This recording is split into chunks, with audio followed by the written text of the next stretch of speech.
Hello everyone. ನಾವು previous ವಿಡಿಯೋದಲ್ಲಿ rectangular pyramid ಮಾಡಲ್ ಯಾವ ರೀತಿ ಮಾಡೋದು ಅಂತ ಕಲ್ತಿದ್ದೀವಿ. ಸೊ ನಾವೀಗ ನೆಕ್ಸ್ಟ್ ವಿಡಿಯೋದಲ್ಲಿ ಟ್ರಯಾಂಗ್ಯುಲರ್ ಪ್ರಿಸಮ್ ವಿಡಿಯೋ ಯಾವ ರೀತಿ ಮಾಡೋದು ಅಂತ ಕಲ್ತ್ಕೊಳ್ಳೋಣ. ಮೊದಲಿಗೆ ಒಂದು ತಿಕ್ಕಾಗಿರುವಂಥ ಒಂದು ಕಾರ್ಟ್ರೇಜ್ ಶೀಟ್ನ ತೊಗೋಬೇಕಾಗುತ್ತೆ.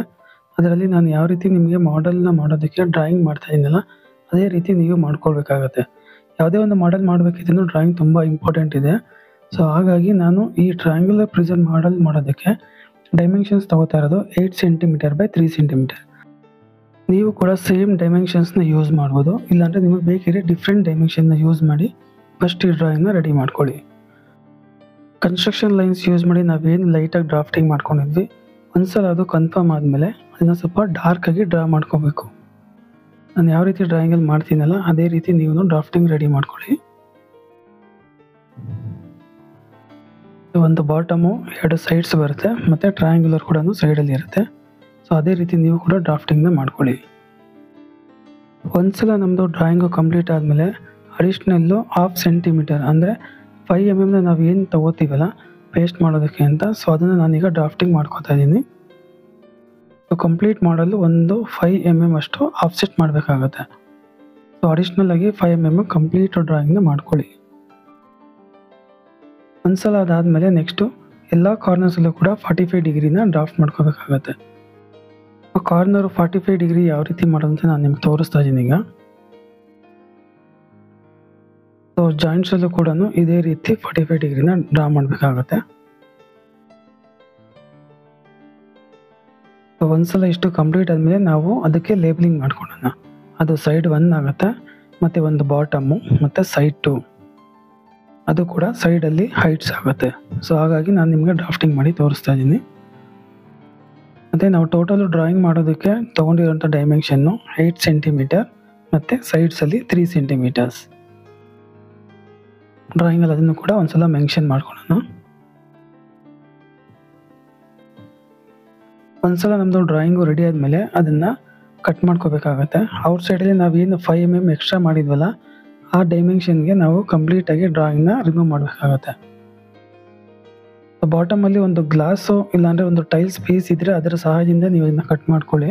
ನೀವು ಡೈರೆಕ್ಟಾಗಿ ಡ್ರಾಫ್ಟಿಂಗ್ ಬೋರ್ಡ್ ಮೇಲೆ ಕಟ್ ಮಾಡೋಂಗಿದ್ರೆ ಅದನ್ನು ನಿಮಗೆ ಹಾಳಾಗುತ್ತೆ. ಸೊ ಒಂದ್ಸಲ ಡ್ರಾಯಿಂಗ್ನ ಕಟ್ ಆಫ್ ಮಾಡಿದ್ಮೇಲೆ ನಾನು ಸೈಡ್ಸಲ್ಲಿ ಏನಿದೆ 45 ಡಿಗ್ರಿ ನಾವು ಮೆನ್ಷನ್ ಮಾಡಿದ್ದು ಅದನ್ನು ಕೂಡ ನಾನು ಕಟ್ ಮಾಡಿ ತೆಗಿತಾ ಇದ್ದೀನಿ. ಒಂದ್ಸಲ ಅದೆಲ್ಲ ಮುಗಿದ್ಮೇಲೆ ನೆಕ್ಸ್ಟು ಡ್ರಾಯಿಂಗನ್ನ ನಾವೇನು ಡ್ರಾಫ್ಟಿಂಗ್ ಮಾಡಿದ್ದೀವಲ್ಲ ಅದನ್ನು ಲೈಟಾಗಿ ಅಂದರೆ 50% ಮಾತ್ರ ಪೇಪರ್ ಕಟ್ ಆಗಬೇಕು. ಸೊ ಆ ರೀತಿ ನಾನು ಕಟರ್ ತಗೊಂಡು ಅದನ್ನು ನಾನು ಕಟ್ ಮಾಡಿ ತೆಗಿತಾ ಇದ್ದೀನಿ ಈಗ. ಸೊ ಇದನ್ನು ನೀವು ಸೈಡಲ್ಲಿ ಒಂದು ವೇಸ್ಟ್ ಪೇಪರ್ ಮೇಲೆ ಫಸ್ಟ್ ಪ್ರಾಕ್ಟೀಸ್ ಮಾಡಿ ಆಮೇಲಿಂದ ಡೈರೆಕ್ಟು ಡ್ರಾಫ್ಟಿಂಗ್ ಒಳಗಡೆ ಏನು ನಾವು ಕಟ್ ಮಾಡ್ತಿದ್ದೀವಲ್ಲ ಅಲ್ಲಿ ನೀವು ಯೂಸ್ ಮಾಡ್ಕೊಳ್ಳಿ. ಕಟಿಂಗ್ ಮಾಡ್ಬೇಕಾದ್ರೆ ಸ್ವಲ್ಪ ಕೇರ್ಫುಲ್ಲಾಗಿ ಮಾಡ್ಕೊಳ್ಳಿ, ಯಾಕಂದರೆ ಒಂದ್ಸಲ ಅದೇನಾದ್ರು ಕಂಪ್ಲೀಟ್ ನಿಮ್ಗೆ 100% ಕಟ್ ಆಯಿತು ಅಂದರೆ ಮತ್ತೆ ಡ್ರಾಫ್ಟಿಂಗಿಂದ ನೀವು ಸ್ಟಾರ್ಟ್ ಮಾಡಬೇಕಾಗತ್ತೆ. ಸೊ ಹಾಗಾಗಿ ಸೊ ನಾವೀಗ ನೆಕ್ಸ್ಟು ಅಡಿಷ್ನಲ್ ಏನೇನು ಎಕ್ಸ್ಟ್ರಾ ಬರ್ತಿದಲ್ವ ಅದನ್ನೆಲ್ಲ ನಾವು ಕಟ್ ಆಫ್ ಮಾಡಿ ಆಚೆ ತೆಗೆದುಬಿಡೋಣ. ಇಲ್ಲ ನಾನು ಪ್ರೀವಿಯಸ್ ವೀಡಿಯೋದಲ್ಲಿ ಬೇಸಿಕ್ ಎಲ್ಲ ನಿಮ್ಗೆ ನಾನು ಆಲ್ರೆಡಿ ಹೇಳ್ಕೊಟ್ಟಿದ್ದೀನಿ. ಸೊ ಯಾರು ಇನ್ನೂ ಆ ವೀಡಿಯೋಸ್ ಎಲ್ಲ ನೋಡಿಲ್ಲ ಒಂದ್ಸಲ ನೋಡಿ. ಹಾಗಾಗಿ ಆ ಬೇಸಿಕ್ ಎಲ್ಲ ನೀವು ಕಲ್ತ್ಕೊಂಡ್ರೆ ಇದೆಲ್ಲ ನಿಮಗೆ ತುಂಬ ಈಸಿ ಆಗುತ್ತೆ ಮಾಡಲ್ಸ್ ಮಾಡೋದು. ಒಂದ್ಸಲ ನಮ್ಮದು ಕಟಿಂಗ್ ಪಾರ್ಟ್ ಎಲ್ಲ ಕಂಪ್ಲೀಟ್ ಆದಮೇಲೆ ಆ ಮಾಡಲ್ನ ಒಂದ್ಸಲ ಫಿಕ್ಸ್ ಮಾಡಿ ಚೆಕ್ ಮಾಡ್ಕೊಳ್ಳಿ. ಇನ್ನೂ ಏನಾದರೂ ಎಕ್ಸ್ಟ್ರಾ ಅಡಿಷ್ನಲ್ ಏನಾದರೂ ಇದೆಯಾ ಕಟಿಂಗ್ ಮಾಡೋದು ಅಂತ ನಿಮಗೆ ಚೆಕ್ ಮಾಡಿದ್ರೆ ಪೇಸ್ಟಿಂಗ್ ಮಾಡೋ ಟೈಮಲ್ಲಿ ತುಂಬಾ ಯೂಸ್ ಆಗುತ್ತೆ. ಒಂದ್ಸಲ ಎಲ್ಲನೂ ಕಂಪ್ಲೀಟಾಗಿ ಫೈನಲ್ ಆದಮೇಲೆ ಅದನ್ನು ಫೆವಿಕಾಲ್ ತೊಗೊಂಡು ಪೇಸ್ಟ್ ಮಾಡೋಣ. ಯಾವುದೋ ಒಂದು ಫೆವಿಕಾಲಿಂದ ನಾವು ಪೇಸ್ಟ್ ಮಾಡಬೇಕಾದ್ರೆ ಇನ್ಸೈಡ್ ಮತ್ತು ಔಟ್ಸೈಡು ಎರಡೂ ಸೈಡು ಪ್ರಾಪರಾಗಿ ಅದು ಪೇಸ್ಟ್ ಆಗಬೇಕು. ಇಲ್ಲಾಂದರೆ ಮಾಡಲಿಂದ ಮಿಡಲಲ್ಲಿ ಅದು ಪ್ರಾಬ್ಲಮ್ ಆಗೋ ಚಾನ್ಸಸ್ ಇರುತ್ತೆ. ಹಾಗಾಗಿ ಸೊ ನಾವು ಟಾಪ್ ಒಂದ್ಸಲ ನಾವು ಫಿಕ್ಸ್ ಮಾಡಿ ಆಯಿತು. ಈಗ ಸೈಡ್ಸಲ್ಲಿ ಫಸ್ಟ್ ಸೈಡ್ ನಾವು ಫಿಕ್ಸ್ ಮಾಡಿದ್ದೀವಿ. ಸೊ ಇನ್ನು ಒಂದು ಸೈಡ್ ಬ್ಯಾಕೇ ಇದೆ, ಅಲ್ಲೂ ಕೂಡ ಫೆವಿಕಲ್ ಯೂಸ್ ಮಾಡಿ ಅದನ್ನು ಕೂಡ ನಾವು ಬ್ಲಾಕ್ನ ಫಿಕ್ಸ್ ಮಾಡೋಣ. ನಾವೀಗ ಟ್ರಯಾಂಗ್ಯುಲರ್ ಪ್ರಿಸಮ್ ಏನು ಮಾಡಬೇಕು ಅಂತ ಅಂದ್ಕೊಂಡಿದ್ವಲ್ಲ ಆ ಮಾಡಲು ರೆಡಿ ಆಗಿದೆ.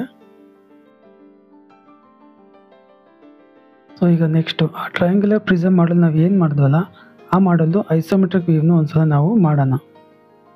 ಐಸೋಮೆಟ್ರಿಕ್ ವ್ಯೂ ಅಂದರೆ ನಥಿಂಗ್ ಬಟ್ 3D ವ್ಯೂ ಅಂತ. ಸೊ ನಾನೀಗ 30-60 ಸೆಟ್ ಸ್ಕ್ವೇರ್ಸ್ನ ಯೂಸ್ ಮಾಡಿ ಅದನ್ನು ಆ್ಯಂಗಲ್ ತಗೊಂಡು ನೆಕ್ಸ್ಟ್ ಮಾಡಲ್ನ ಹೈಟ್ ನಾವೇನು ತೊಗೊಂಡಿದ್ದಿಲ್ಲ 8 ಸೆಂಟಿಮೀಟರ್ ಮತ್ತು 3 ಸೆಂಟಿಮೀಟರು ಸೇಮ್ ಡೈಮೆನ್ಷನ್ನ ಯೂಸ್ ಮಾಡಿ ನಾನು ಮಾಡಲ್ಗೆ ಡ್ರಾಫ್ಟಿಂಗ್ ಮಾಡ್ತಾ ಇದ್ದೀನಿ ಈಗ. ಸೊ ಹೈಟ್ ಈಗ ಬಂದು 8 ಸೆಂಟಿಮೀಟರ್ ಮತ್ತು ಸೈಡ್ಸಲ್ಲಿ 3 ಸೆಂಟಿಮೀಟರ್ಸ್. ನೀವು ಏನೇ ಒಂದು ಡ್ರಾಯಿಂಗ್ ಮಾಡಬೇಕಿದ್ರು ಫಸ್ಟು ಕನ್ಸ್ಟ್ರಕ್ಷನ್ ಲೈನ್ಸ್ನ ಯೂಸ್ ಮಾಡ್ಕೊಳ್ಳಿ. ಅಂದರೆ ತುಂಬ ಲೈಟಾಗಿ ಅದು ಇರಬೇಕು. ಒಂದ್ಸಲ ನಿಮಗೆ ಮಾಡಲು ಕನ್ಫರ್ಮ್ ಆಗಿ ಫೈನಲ್ ಆದಮೇಲೆ ನೀವು ಅದನ್ನು ಡ್ರಾಫ್ಟಿಂಗ್ನ ಕಂಪ್ಲೀಟ್ ಡಾರ್ಕಾಗಿ ಆಮೇಲಿಂದ ಡ್ರಾಫ್ಟ್ ಮಾಡ್ಕೋಬೇಕಾಗುತ್ತೆ. ಸೊ ಈಗ ಮಾಡಲ್ ನಾವು ಮುಗಿದಿದೆ.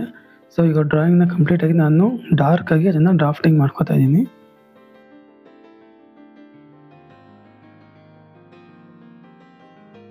ಸೊ ಆ ಆ್ಯಂಗಲು 30 ಡಿಗ್ರಿ ಇರುತ್ತೆ. ಈ ಮಾಡೆಲ್ ನಾವು ಇಷ್ಟೊತ್ತಿಗೆ ಏನು ಮಾಡಿದ್ವಲ್ಲ ಅದನ್ನು ಒಂದು ಆ್ಯಂಗಲಲ್ಲಿ ಟರ್ನ್ ಮಾಡಿ ಚೆಕ್ ಮಾಡಿದಾಗ ಯಾವ ರೀತಿ ಕಾಣುತ್ತೆ ಅನ್ನೋದನ್ನು ನಾನು ಅದನ್ನು ಐಸೋಮೆಟ್ರಿಕ್ ವ್ಯೂವಲ್ಲಿ ನಿಮಗೆ ತೋರಿಸ್ಕೊಟ್ಟಿದ್ದೀನಿ ಅಷ್ಟೇ. ಸೊ ನಾವು ಡೈಮೆನ್ಷನ್ಸ್ ಏನು ತೊಗೊಂಡಿದ್ದೀವಿ ಅದನ್ನು ಇನ್ನೊಂದು ಸಲ ಮೆನ್ಷನ್ ಮಾಡಿ ಅಲ್ಲಿ ನಾವು ಡ್ರಾಫ್ಟಿಂಗ್ ಮಾಡ್ಕೊಳ್ಳೋಣ. ಹೈಟ್ ಬಂದು 8 ಸೆಂಟಿಮೀಟರ್ ಮತ್ತು ಸೈಡ್ಸಲ್ಲಿ 3 ಸೆಂಟಿಮೀಟರ್ಸ್.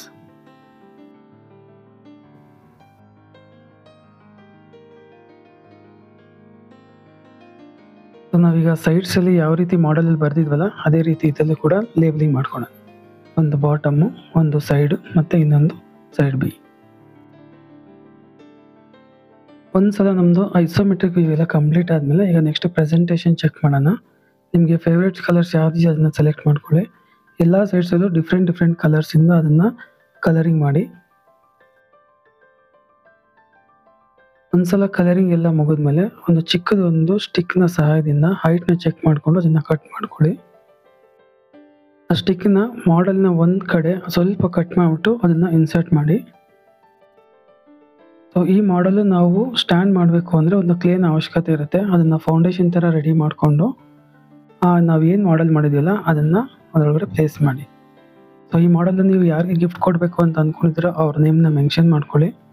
ಕಲರ್ ಪೆನ್ಸಿಲ್ ಸಹಾಯದಿಂದ ಪ್ರತಿ ಲೆಟರ್ಸ್ಗೂ ಬೇರೆ ಬೇರೆ ಡಿಫ್ರೆಂಟ್ ಕಲರ್ಸಿಂದ ಕಲರಿಂಗ್ ಮಾಡಿ ಅಷ್ಟನ್ನು ಕಟ್ ಮಾಡ್ಕೊಳ್ಳಿ. ಅದಕ್ಕೆ ಫೆವಿಕಲ್ ಯೂಸ್ ಮಾಡ್ಕೊಳ್ಳಿ. ಆಮೇಲೆ ನೆಕ್ಸ್ಟ್ ಮಾಡಲ್ ಮೇಲೆ ಸ್ಟಿಕ್ ಮಾಡಿ. ನಮ್ಮದೀಗ ಟ್ರಯಾಂಗ್ಯುಲರ್ ಪ್ರಿಸಮ್ ಮಾಡಲು ರೆಡಿಯಾಗಿದೆ.